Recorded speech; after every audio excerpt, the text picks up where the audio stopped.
दुसरीकडे चक्क 90 वर्षाच्या आजीबाई विद्यार्थी आहेत. पण एवढंच नाही, एका शाळेत दुपारच्या वेळेत विद्यार्थी चक्क झोपतात. आणि एक शाळा अशी आहे ती सरकारी आहे की प्रायव्हेट हे ओळखूच शकणार नाहीत. चला जाणून घेऊया.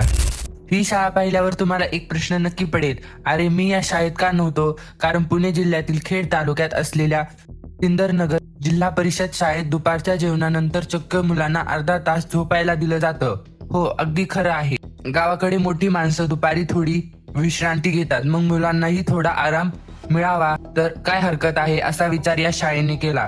पण थांबा, ही फक्त झोपण्याची शाळा नाही, तर इथे मुलांना चित्रकला, हस्तकला, प्लंबिंग, सुतारकाम, मेहंदी काढण्यापासून कोडिंग, 3D ॲनिमेशन आणि रोबोटिक्स पर्यंत शिकवलं जातं. आणि सगळ्यात आश्चर्याची गोष्ट म्हणजे आपल्या अनेक शाळात मुलांना इंग्रजी शिकायला वेळ लागतो, पण इथली मुलं काही जपानी भाषा सुद्धा शिकत आहेत. म्हणजे एका बाजूला पारंपरिक कौशल्य आणि दुसऱ्या बाजूला आधुनिक टेक्नॉलॉजी. आणि हे सगळं होते सरकारी जिल्हा परिषद शाळेत. त्यामागे आहे शिक्षकांची मेहनत, पालकांचा सहभाग आणि मुलांना काहीतरी वेगळं शिकवण्याची इच्छा. म्हणून तर नगरची ही शाळा एक गोष्ट नक्की दाखवून देते, सरकारी शाळा बदलायची असेल तर फक्त इमारत नाही तर विचार बदलावा लागतो. पुणे जिल्ह्यातील शिरूर तालुक्यात वसलेलं बाबळेवाडी गाव, या गावातील शाळा पाहिल्यावर तुम्ही पहिल्यांदा विचार करता, अरे ही तर प्रायव्हेट स्कूल दिसते. पण थांबा, दिसतं तसं नसतं, म्हणूनच तर जग फसतं. कारण ही कुठलीही महागडी प्रायव्हेट स्कूल नाही, ही आहे चक्क सरकारी जिल्हा परिषद शाळा. आता तुम्हाला प्रश्न पडला असेल की सरकारी शाळा असून एवढी भारी कशी काय? तर खरी गोष्ट इथूनच सुरू होते. काही वर्षापूर्वी या शाळेत विद्यार्थ्यांची संख्या खूपच कमी होती, पण गावकऱ्यांनी, शिक्षकांनी आणि पालकांनी ठरवले आपल्या गावातली शाळा बदलायची. आणि मग फक्त शाळेची इमारत बदलली नाही, तर शाळेत शिकवण्याची पद्धतच बदलायला सुरुवात झाली. आता जरा विचार करा, आपण शाळेत असताना काय करायचो? पुस्तक उघडा, शिक्षकांचा धडा ऐका, वहीतल्या आणि झालं. पण बाबळेवाडी मुलांचं शिक्षण थोडं वेगळं आहे.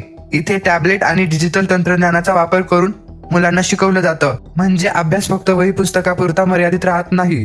पण थांबा, अजून एक गोष्ट अशी आहे जी या शाळेचं आणखी एक वेगळं बनवते. इथे विद्यार्थ्यांना विज्ञान आणि रोबोटिक्स सारख्या गोष्टींचीही ओळख करून दिली जाते. आता गावातील सरकारी शाळा आणि रोबोटिक्स हे कॉम्बिनेशन ऐकू भारीच वाटते ना? पण या शाळेची खरी खासियत फक्त टेक्नॉलॉजी नाही, कारण टेक्नॉलॉजी तर आज अनेक शाळांमध्ये आली आहे. खरी गोष्ट आहे या शाळेमागची लोकांची मेहनत. गावकऱ्यांनी शाळेला आपली शाळा मानलं, शिक्षकांनी मेहनत घेतली, पालकांनी साथ दिला आणि विद्यार्थ्यांनी या सगळ्यांचा फायदा घेतला. हळूहळू शाळेचा चेहरा मोहरा बदलत गेला. आणि आता पुन्हा एकदा शाळेकडे बघा, सुंदर परिसर, आधुनिक सुविधा, डिजिटल लर्निंग, हे सगळं पाहून तुम्हाला अजूनही सरकारी शाळा आहे असं वाटतंय का? पण हो, ही सरकारी शाळा आहे. आणि म्हणूनच बाबळेवाडीची शाळा एक गोष्ट खूप छान पद्धतीने दाखवून देते.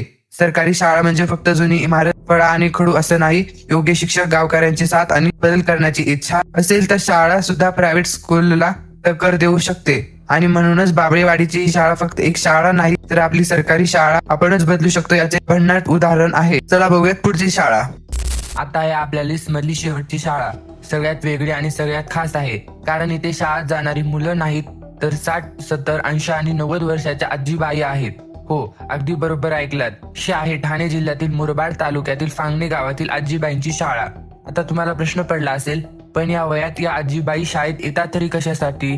तर त्यामागील गोष्ट खूपच सुंदर आहे. त्यापैकी अनेक आजींना लहानपणी शाळेत जाण्याची संधीच मिळाली नव्हती. घरची परिस्थिती, त्या काळातील सामाजिक परिस्थिती आणि मुलींना शिक्षण देण्याकडे फारसं लक्ष नसायचं. त्यामुळे शिक्षणाचं स्वप्न कुठेतरी मागे राहिलं. पण स्वप्न संपलं नव्हतं आणि म्हणूनच वयाच्या या टप्प्यावर त्यांनी पुन्हा हातात पेन घेतलं. आता जरा कल्पना करा, आपण लहानपणी शाळेत जाताना दप्तर घेऊन जायचो, पण इथे दप्तर घेऊन शाळेत जाणाऱ्या आजीबाई दिसतात.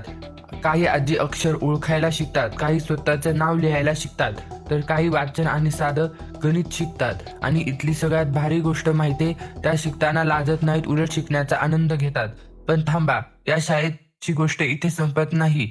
या आजीबाई फक्त वर्गात बसून शिकत नाहीत. शाळेत येणं, एकमेकींसोबत वेळ घालवणं, शिकणं आणि रोज काहीतरी नवीन करण्याचा प्रयत्न करणं, यामुळे त्यांच्या आयुष्यात एक वेगळा उत्साह आला आहे. आणि म्हणूनच ही शाळा फक्त अक्षर शिकवण्याची शाळा नाही, ही आहे स्वतःवर विश्वास ठेवायला शिकवणारी शाळा.